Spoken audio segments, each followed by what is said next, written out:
দুর্ভাগ্যবশত এই সিংহটার চিকিৎসা যদি না হয় তাহলেও মারা যেতে পারে। আর এটা হলো হাজারটা প্রাণীর মধ্যে প্রথম যাকে আমরা এই ভিডিওতে বাঁচাতে চলেছি। দেখা যাক কিভাবে। আমরা হেলিকপ্টার থেকে স্নাইপার দিয়ে জিরাফদের ভ্যাকসিনেট করব। আমরা সব জিরাফদের ভ্যাকসিনেট করে তবে এখান থেকে যাব।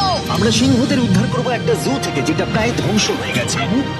একে অপরের সাথে যুদ্ধ করে মারা যাবার আগেই রাইনোদের আলাদা করব, যেটা এই রাইনোর আয়ু অনেক বছর বাড়িয়ে দেবে। এবং এরকমই আরো অনেক অবিশ্বাস্য রেস্কিউ যার শুরু হচ্ছে একটা সার্জারি দিয়ে যাই সিংহটার জীবন বাঁচাবে। এ হলো ডক্টর অ্যালেক্স। আমরা এখন কি করতে চলেছি? এই সিংহের টুথ ইনফেকশন আছে যেটা ওর জন্য খুব ক্ষতিকারক, তাই জন্য ওর টুথ ক্যানেল করতে হবে ওর প্রাণ বাঁচানোর জন্য। এই সার্জারিতে দাঁতের ইনফেকশন সারিয়ে ওর জীবন বাঁচানোর চেষ্টা করা হবে। ওর ঠোঁটটা একটু ধরবে তুমি এইভাবে। ও মাই গড, দেখো ওর দাঁতের তো খুবই খারাপ অবস্থা। আর যদি এই ইনফেকশনের চিকিৎসা না করা হয় তাহলে আস্তে আস্তে এই ইনফেকশন ওর হার্টের ক্ষতি করে দেবে। আচ্ছা, ও যদি জেগে যায় তাহলে কি হবে? ও আমার আঙুল কামড়ে দিতে পারে। আর আমার আঙুলটাও। হ্যাঁ, হয়ে গেছে, ও একদম ঠিক আছে। চলো ওকে মুক্ত করো। এখন সিংহটা সুস্থ আর স্বাভাবিক। এখন এরকম 999টা প্রাণীর জীবন বাঁচানো বাকি। আমাদের পরের মিশন হলো কিছু রাইনোর জীবন বাঁচানো। এই বিশাল জায়গায় আমরা ওদেরকে খুঁজে বার করে ট্র্যাঙ্কুলাইজ করব আর ওদের স্থানান্তর করব। আমরা এখন রাইনোদের খুঁজে বেড়াচ্ছি। ওদিকে চ্যান্ডলার রয়েছে আকাশে। আমি হেলিকপ্টারে করে চারিদিকে ঘুরে বেড়াচ্ছি। যদি কোনো রাইনো দেখতে পাই তাহলে আমরা তাকে রেস্কিউ করব। এখানে শক্তিশালী রাইনোরা দুর্বল রাইনোদের তাড়িয়ে দেয়, কিন্তু যেহেতু এই এলাকার চারপাশটা বেড়া দিয়ে ঘেরা আছে তাই দুর্বল রাইনোরা এখান থেকে কোথাও যেতে পারে না। আর তার ফলে ওদেরকে মেরে ফেলা হয়। একদমই তাই। তাই প্রথমে আমরা ওদেরকে ঘুম পাড়াবো আর তারপর ওদেরকে এমন একটা জায়গায় নিয়ে যাবো যেটা ওদের নিজস্ব জায়গা হবে, যেখানে ওরা বেঁচে থাকার জন্য পর্যাপ্ত খাবার আর জল পাবে। তার ফলে ওরা শক্তিশালী হবে। চলো আমরা কি ওখানে রেস্কিউ করি? ঠিক আছে, ও রাইনো দেখতে পেয়েছে। চলো চলো চলো। আমার কাছে ট্রাঙ্কুলাইজার গান আছে। আমি এটা মেরে ওকে ঘুম পাড়িয়ে দেবো যাতে আমরা ওকে সুরক্ষিতভাবে ধরতে পারি। আমরা পেরেছি। রাইনোকে হিট করেছে। চলো চলো।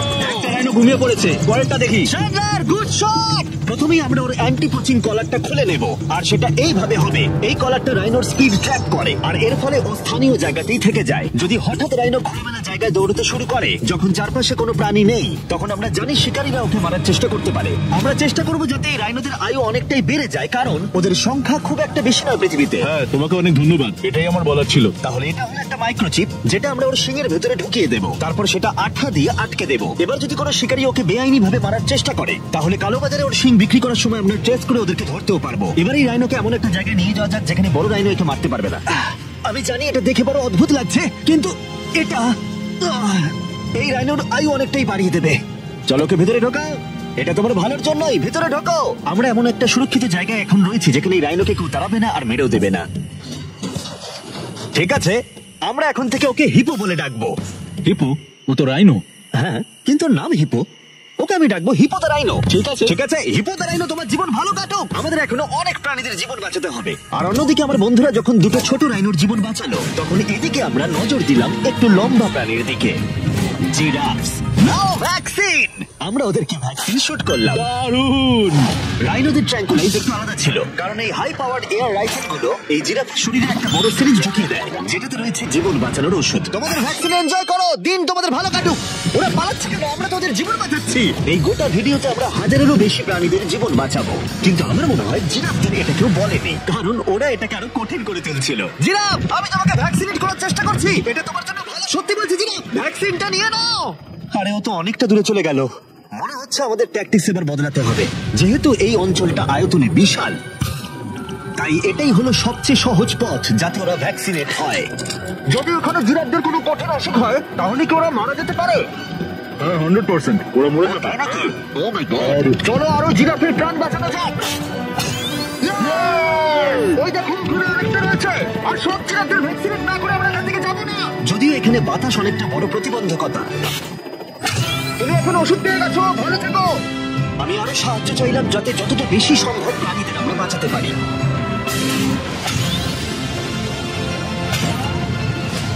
আমি 5টা জিরাফ দেখতে পাচ্ছি, ওদের ভ্যাকসিন হয়নি। আর 4টে জিরাফের ভ্যাকসিন বাকি। 3টে জিরাফের বাকি। শেষের জন্য একদম সামনে আছে। দেখো, 5 জনকে দেওয়া হয়ে গেল। আমরা ওদেরকে শুট করছি, যদিও আমরা ওদেরকে মারছি না, ওদের জীবন বাঁচাচ্ছি। ঠিক জায়গায় লেগেছে। যখন আমরা ওখান থেকে বেরোলাম তখন প্রায় 70টা জিরাফের ভ্যাকসিনেশন হয়ে গেছে। তার মানে এখন অব্দি 74টা প্রাণীর জীবন বাঁচানো হলো। আমরা দেখতে পাচ্ছিলাম আমাদের প্রচেষ্টা ক্রমশই কঠিন হচ্ছে। হ্যাঁ, ওটাই তো, একদম সুস্থ হয়ে গেছে। ভাই, কে জানতো জিরাফদের ভ্যাকসিনেশন করা এতটাই মজাদার হতে চলেছে। কিন্তু এখনো আমাদের প্রচুর প্রাণীদের জীবন বাঁচানো বাকি রয়েছে। তাই আমরা সাউথ আফ্রিকায় কাজ সম্পূর্ণ করে চলে গেলাম ইউক্রেনে, যেখানে যুদ্ধ জুগুলোকে ধ্বংস করে দিয়েছে, যেখান থেকে লায়নদের উদ্ধার করে মেকশিফট শেল্টারে রাখা হয়েছে। কিন্তু যেহেতু এখনো যুদ্ধের আশঙ্কা রয়েছে, আমরা ওদেরকে অন্য জায়গায় উড়িয়ে নিয়ে যাব। তাই আমরা এই বিশাল কার্গো প্লেনটা নিয়ে এসেছি, যাতে আমরা ইউক্রেনের সীমানার বাইরে এই প্রাণীগুলোকে উড়িয়ে নিয়ে যেতে পারি। ওরা এই প্লেনটা দখল করে নিয়েছে, এখানে আর কোনো সিট নেই। 3টে লায়নই এই প্লেনে ফার্স্ট ক্লাস টিকিট পেয়েছে। আর ওয়াইল্ড লাইফ কনজারভেশনিস্ট অ্যান্থনি পেনিস্টনের সাহায্যে আমরা ওদেরকে 7000 মাইল দূরে সাউথ আফ্রিকায় উড়িয়ে নিয়ে গেলাম, এই অভয়ারণ্যে, যার নাম লায়ন ওয়াচ, যেখানে লায়নরা প্রায় 14 একর মুক্তাঞ্চলে স্বাধীনভাবে ঘুরে বেড়ায়। ওইখানে একটা বিশাল বড় বাঘ রয়েছে। আরে ম্যাচ, ওটা একটা সিংহ। আচ্ছা, গেটটা বন্ধ করো। অ্যান্থনি প্রথম লায়নকে মুক্ত করবার পরে বাকি দুটো লায়নকে মুক্ত করতে হবে ম্যাচকে। কি আমাকে এটা করতে হবে? হ্যাঁ, তুমি রেডি? আমি রেডি। চলো করা যাক। চলো। ও মুক্ত। এই লায়নরা এখন যুদ্ধের বিপদ থেকে সম্পূর্ণ মুক্ত, আর ওরা স্বাধীনভাবে এখন আফ্রিকার জঙ্গলে ঘুরে বেড়াতে পারবে। এর পাশাপাশি সমস্ত প্রাণীদের জীবন বাঁচানোটাই গুরুত্বপূর্ণ। এই ভিডিওটা সম্পূর্ণ হবে না যদি না আমরা 100টা কুকুরের জীবন বাঁচাতে পারি। বেশিরভাগ ডগ শেল্টার গুলোই প্রায় ভর্তি, আর যদি এখানে ওরা দীর্ঘ সময় ধরে নিজস্ব বাড়ি না পায়, তাহলে ওরা জায়গার অভাবে একে অপরকে মেরে ফেলতে পারে। প্রতি 5 মিনিট অন্তর একটা করে কুকুর এই অ্যানিমাল শেল্টার গুলোর মধ্যে মারা যায়। তাই এখনই আমরা 100টা কুকুরের অ্যাডাপ্টেশনের ব্যবস্থা করব। কেমন আছো বলো? ভালো আছি। ও হে, তোমাকে আমার পছন্দ হয়েছে। তাহলে তুমি কুকুর নেবে? কি ধরনের কুকুর তোমরা খুঁজছো? আমরা একটা ছোট্ট বাচ্চা খুঁজছি। ও, একটা ছোট্ট কুকুর। দেখো, তোমার কাছে আসতে চাইছে। পছন্দ হয়েছে? পাপ্পিকে হাই করো। তাহলে একে তোমরা অ্যাডাপ্ট করছো? হ্যাঁ। তুমি এই কুকুরটার সাথে রোজ খেলবে তো? হ্যাঁ। আর ওকে খুব ভালোবাসবে? কথা দাও। ঠিক আছে, একটা হলো, আরো 99টা বাকি রয়েছে। আসলে তোমরা হয়তো জানো না, কিন্তু একটা কুকুরের স্বাস্থ্যের যত্ন নেওয়াতে অনেকটাই টাকার প্রয়োজন পড়ে, আর দুর্ভাগ্যবশত কিছু মানুষ সেটা অ্যাফোর্ড করতে পারে না। ওকে ভালো লেগেছে। হাই। আর সেই জন্যই আমি একটা গুড নিউজ ওদেরকে শোনাতে চাই। এখানকার প্রত্যেকটা কুকুরের মতোই এর মেডিকেলের খরচ আর এর অ্যাডপশনের ফি তোমাদের দিতে হবে না। হ্যাঁ, তোমরা একে সম্পূর্ণ বিনামূল্যে বাড়ি নিয়ে যেতে পারো। Oh my God. Thank you. কোনো ব্যাপার না। এটা দেখতে সত্যি খুব দারুণ লাগে যে অনেক কুকুর তাদের নিজেদের বাড়ি খুঁজে পাচ্ছে। তুমি এদেরকে কি করে না বলবে বলো তো? কিউট। কতদিন ধরে কুকুর খুঁজছো? 3 থেকে 4 মাস হলো। ও একদম ঠিক আছে। ও সত্যি খুব সুন্দর। তোমরা একে বাড়িতে নিয়ে যাবে? হ্যাঁ, আমি এটাই শুনতে চাইছিলাম। ডিএনএ ক্যারেক্ট করা হয়েছে। তোমরা দুজন ওর খেয়াল রাখবে তো? হ্যাঁ। আরো অনেক কুকুর নিজের বাড়ি খুঁজে পাচ্ছিল, কিন্তু বাচ্চা কুকুরদেরই বেশিরভাগ মানুষ অ্যাডপ্ট করছিল। তার ফলে বয়স্ক কুকুররা অবহেলিতই থাকছিল। যেমন ব্লু, এই কুকুরটার বয়স 10 বছর। এখনো সে একজন ভালো মালিকের অপেক্ষায় রয়েছে।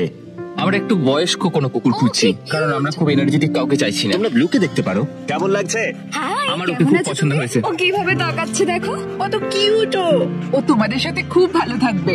Thank you so much. কিন্তু আমাদের কাজ এখনো শেষ হয়নি। যত দিন যেতে লাগলো আমরা দেখতে পাচ্ছিলাম প্রচুর কুকুর তাদের ভালোবাসার বাড়ি খুঁজে পাচ্ছিল। ওকে তোমরা নিচ্ছ? হ্যাঁ, নিচ্ছি। দারুণ ব্যাপার। আর খুব তাড়াতাড়ি আমরা 100 জন কুকুরের জীবন সুরক্ষিত করলাম। প্রত্যেকটা পরিবার প্রতিশ্রুতি দিয়েছে যে ওদেরকে একটা সুন্দর জীবন উপহার দেবে। এরপরে আমরা এক্সোটিক মিনিয়েচার হর্সদের জীবন সুরক্ষিত করলাম, কারণ এই সমস্ত ছোট ঘোড়াদের নিলামে বিক্রি করা হয় এদের মাংস খাবার জন্য। আর আমি দুঃখিত, কিন্তু এই সমস্ত মিষ্টি প্রাণীদের আর আমি এভাবে মরতে দেব না, তাই আমি এদেরকে কিনে নিয়েছি। আর আমরা এই প্রত্যেকটা ঘোড়াকে ওদের বাড়ি খুঁজে দেব। ও এক্সকিউজ মি, সব ঘোড়াগুলো এখানে রয়েছে। ও, তোমার ভালো কে লাগছে? ভালো লেগেছে? তোমাদের আরো ঘোড়া চাই? না, আমার কাছে বাড়িতে একটা আছে। তার মানে তোমরা ঘোড়া অ্যাডপ্ট করছো এর জন্য? একদমই তাই। ও তাই নাকি? যাতে ও বড় হয়ে ঘোড়ায় চাপতে পারে। ও, তোমার পছন্দ হয়েছে? খুব ভালো। একে কারোর অপছন্দ কি করে হতে পারে? আমি চাই এবার ঘোড়াগুলো নিজেরাই ডিসিশন নিক যে ওরা গাড়িতে উঠবে কিনা। দেখি, একটু চেষ্টা করি। আমি তোমাদের 10,000 করে দেবো যদি তোমরা গাড়িতে ওঠো। ও এটা দেখো, ওদের দেখো, এটা দেখো, এটা কাজ করেছে। তোমরা এখানে একজনকে অ্যাডপ্ট করতে এসেছিলে, আর এখন দুজনকে নিয়ে যাচ্ছ। একে পটেটো চিপসের মতো দেখতে। এদের খাওয়া যাবে না। ঠিক বলেছো। আসলে আমি আরেকটাকে বাড়ি নিয়ে যেতে চাই না, কিন্তু তাও আমি না বলবো না। তাহলে কি তোমাদের আরেকটা লাগবে? আসলে 2 সপ্তাহ আগে এরা প্রায় বলি হতে যাচ্ছিল, আর এখন ওরা ভালোবাসার বাড়ি খুঁজে পেয়েছে। এদেরকে তোমাদের পছন্দ হয়েছে তো? হ্যাঁ। ও দেখো, এটা কত সুন্দর। চলো। এটাই এই ভিডিওর উদ্দেশ্য। আর আমাদের শেষ 3টে ঘোড়া অ্যাডপ্ট হয়ে যাওয়ার পরে কি মিষ্টি ঘোড়াটা, তাই না? আমরা 4টে গাধাকে ওদের বাড়ি খুঁজে দিলাম যেখানে ওরা একসাথে থাকবে। আর এখন আমরা বিশ্বের সব থেকে বড় পাখিকেও ওর বাড়ি খুঁজে দেবো। এখন আমরা আছি মায়ার অ্যানিমাল স্যাংচুয়ারিতে। আর আমার মনে হয় এটা ভাবতে খুব অবাক লাগবে, কারণ ও ফান্ড তৈরি করে একটা 24/7 টুইচ লাইভ স্ট্রিমের মধ্য দিয়ে, যেখানে তোমরা প্রাণীদের প্রয়োজনীয় জিনিসের জন্য ডোনেট করতে পারো। আর এই লাইভ স্ট্রিমে ডোনেট করা টাকা দিয়ে অনেক পশু পাখিদের যত্ন নেওয়া হয়। আর এই বিশাল স্যাংচুয়ারির দেখভাল করা হয়, যেখানে প্রচুর বন্য প্রাণী আছে যাদের দেখভাল করার জন্য মায়া নিজের গোটা জীবনটাই উৎসর্গ করেছে। এসো, তোমরা ভেতরে এসো। ওই দেখো, ওই উপরে মোমো বসে আছে। মোমো তো খুব মিষ্টি। ও স্ক্রিন পছন্দ করে। তোমার কাছে ফোন থাকলে ওকে দেখাতে পারো। তোমরাই শুধু আমাদের ভিডিও পছন্দ করো তাই নয়, তার সাথে বাদররা করে দেখছি। ও সত্যিই অদ্ভুত। এ হলো উইনি দ্য মু। এই স্যাংচুয়ারির ফান্ড জোগাড় করতে, যেটা হলো একটা non profit organisation, Winnie the Moo 24/7 live স্ট্রিমে সর্বদা থাকে। আর তোমরা যদি ডোনেট করো, যেমনটা আমি করলাম, তাহলে এরা ওর ভালো যত্ন নেবে আর ও ভালো ভালো খাবারও পাবে। এটা খুবই ভালো যে ও একটা দারুণ উপায় পেয়েছে এই স্যাংচুয়ারিকে দেখভাল করার জন্য। এটা কিন্তু সত্যি দারুণ। হ্যাঁ, সত্যিই দারুণ। এবার আমাদের এখানে আসার কারণটা বলি। স্টম্পি নামের এমো, কি খবর? কেমন আছো স্টম্পি? স্টম্পি এখানে গরু, ঘোড়া আর ডঙ্কিদের সাথে থাকে। আসলে আমি তোমাদেরকে বলে রাখি, স্টম্পি বিশ্বাস করে ও নিজে একজন ঘোড়া, যেটা আসলে ভালো নয়, কারণ ও ঘোড়াদের খাবার খাচ্ছে। যে কারণে আমি আর লোজ মায়ের সাথে পার্টনারশিপ করে একটা এমুর স্যাংচুয়ারি তৈরি করব। এটা এখনো তৈরি হয়নি, কিন্তু তৈরি হয়ে গেলে দারুণ লাগবে। এর সাথে লুজকে আমি একটা বড় ধন্যবাদ জানাতে চাই, যার জন্য এই প্রজেক্টটা সম্ভব হয়েছে। লোজ এই কাজটা করতে শুরু করেছে বন্যায় এই এলাকাটা ক্ষতিগ্রস্ত হবার পর থেকে। আর এই বছর লোজের 10 মিলিয়ন স্কোয়ার ফিট জুড়ে কাজের একটা অংশ হলো এই স্যাংচুয়ারির অবস্থার উন্নতি ঘটানো। আমরা স্টম্পেকে কিভাবে আরো সাহায্য করবো? আগে আমরা এখানটা বেড়া দিয়ে ঘিরে দেবো। আমি এর আগে কখনো বেড়া তৈরি করিনি। ঠিক আছে, প্রথমে বেড়াটাকে সোজা করতে হবে। মায়া, তুমি কি করে এত সহজে কাটছো? মায়া, তোমার সামনে আমাকে দুর্বল লাগছে। যখন এখানে কোনো প্রয়োজন পড়ে, লোজ সাহায্য করতে এগিয়ে আসে। এমনকি স্টম্পির জন্য বেড়া তৈরি করতে হলে আমরা এখানে গাছটা পুঁতবো, একটা গর্ত করো। হ্যাঁ, এখানে তোমাকে একটা অবলং শেপ বানাতে হবে।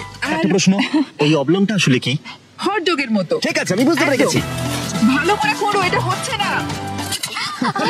ভালো ভালো করে মাটি বার করো, তারপর এটা পুঁততে হবে এইভাবে। আর যদি তোমরা জানতে চাও লোজ কিভাবে তার সাহায্যের হাত বাড়িয়ে দেয়, তাহলে ডেসক্রিপশনের লিংকে ক্লিক করো অথবা এখানকার ওয়েবসাইটে যাও, আর সেটা এক্ষুনি। এবার আমরা দেখবো স্টম্পির জন্য নতুন বাড়ি কেমন হতে পারে, আর ওর সাথে ওর নতুন গার্লফ্রেন্ডেরও পরিচয় করে দিই। তুমি এখন মুক্ত। তোমার নতুন বাড়ি তোমার কেমন লাগছে বলো স্টম্পি? আমি শুনেছি তোমার গাছ ভালো লাগে, তাই আমরা বেড়ার চারপাশে প্রচুর গাছ রেখেছি। তাই তোমার কেমন লাগছে? ও ঠিক আছে, তার মানে ভালো লেগেছে। আমরা তোমার জন্য এমন একটা বাড়ি তৈরি করেছি যেখানে ঘোড়ার বিপদ শুধু নেই তাই নয়, তোমার জন্য একজন বন্ধু আছে। এই জায়গায় অনায়াসে থাকতে পারবে দুটো এমো। ওর নাম দিতে পারি? হ্যাঁ, তুমি না এভাবে না, বললে ঠিক কেন? আছে, তুমি নাম দিতেই পারো। আমরা এই এমোর নাম দিতে পারি নোলানের মা। হ্যাঁ, সত্যি? হ্যাঁ ঠিক আছে, ওকে বার করো। এই নামটা ওর ভালো লাগবে। এর মানেটা কি? হ্যাঁ, এটা মানে হলো নোলানের মা। হাই। হাই নোলানের মা। ঠিক আছে, ও এখন মুক্ত। Yay! Yes! কিন্তু শেষ করার আগে আমরা এখন রয়েছি উলফ স্যাংচুয়ারিতে, যেটা মায়া তৈরি করতে চায়। তোমার চোখের কাপড় খুলে ফেলো। আর উলফ স্যাংচুয়ারি গড়ে তুলতে আমরা এখন তোমাকে দিতে চাই $50,000 ডোনেশন, যাতে তোমাদের কাজটা আরো সহজ হয়। এই বছরের শুরুতে মায়ার অ্যানিমাল স্যাংচুয়ারি টেক্সাসের বন্যায় অনেকটাই ক্ষতিগ্রস্ত হয়েছিল, আর সত্যিই এটার পুনর্গঠনের দরকার ছিল। কিন্তু লোজকে ধন্যবাদ, মায়া এখন সহজেই তার উলফ স্যাংচুয়ারি গড়ে তুলতে পারবে। এটা সত্যিই দারুণ, থ্যাংক ইউ সো মাচ। এরপরে আমরা দুজন সি লায়ন্সের জীবন বাঁচাবো, যার শুরু হবে রকিকে দিয়ে, দুর্ভাগ্যজনকভাবে যার মাথায় বুলেট লেগেছিল। এই ভিডিওটা অ্যানিমাল সেভিং নিয়ে, আর আমরা রকির সমস্ত খরচের দায়িত্ব নিচ্ছি। Thank you so much. Surgery হবার পর সুস্থ হতে ওর একটু সময় লেগেছিল। এদিকে গার্ট্রিউড, ও হ্যালো। আমাদের অন্য সি লায়ন, যে মুক্ত হবার অপেক্ষায় ছিল, যে এর আগে একটা নেটে আটকে পড়ে ভয়ঙ্কর ভাবে আহত হয়েছিল এবং মরতে বসেছিল। চলো গাট্রিউডকে মুক্ত করি। রেডি? রেডি। ঠিক আছে, 3, 2, 1, গো! সে কি আনন্দিত, দেখো একবার। ও সমুদ্রের আওয়াজ শুনতে পাচ্ছে। ওকে দেখো, দেখো চলে যাচ্ছে। ও সমুদ্রের দিকে চলে যাচ্ছে।